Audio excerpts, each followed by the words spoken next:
इस्तीफे की खबरों और अमित शाह के नाम लिखे लेटर के वायरल होने के बीच दिनेश खटिक पहुंच गए दिल्ली, जहां दिनेश खटिक ने बीजेपी अध्यक्ष जेपी नड्डा से बुधवार देर रात मुलाकात की।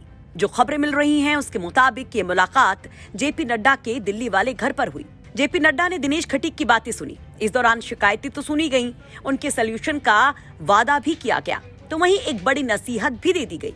नसीहत ये कि वो सरकार और पार्टी के मसले को पार्टी फोरम में ही उठाएं।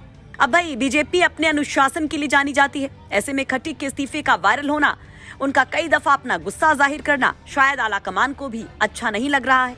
हालांकि इन खबरों के बीच मंत्री दिनेश खटिक ने मीडिया से कुछ भी नहीं कहा था। उस वक्त भी जब वो कल सुबह अपने घर से निकल रहे थे, उस दौरान भी उन्होंने इस्तीफे के सवाल पर यही कहा था कि कोई विषय ही नहीं है।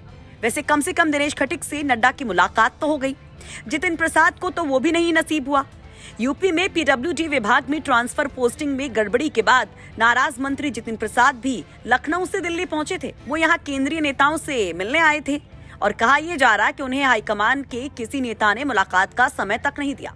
बाद में जितिन प्रसाद ने एक बयान में कहा कि मैं किसी तरह से परेशान नहीं हूं, अगर किसी विभाग में गड़बड़ी पाई जाएगी तो कार्रवाई तो होगी।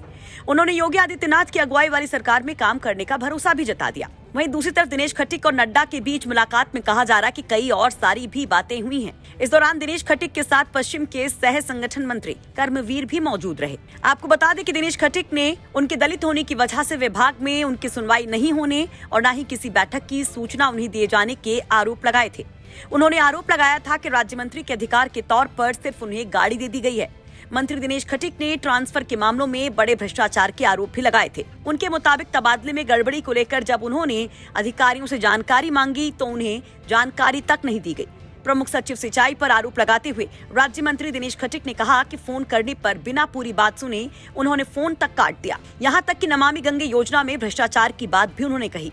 तो कुल मिलाकर ये कह सकते हैं कि लखनऊ से दिल्ली तक दौड़ जारी है और इस फहरिस्त में ब्रजेश पाठक का नाम भी अब सामने आ रहा है। आखिर पिक्चर क्या निकल कर आती है उस पर हमारी नजर रहेगी, लेकिन इस खबर पर आप भी अपनी राय रखना ना भूलें।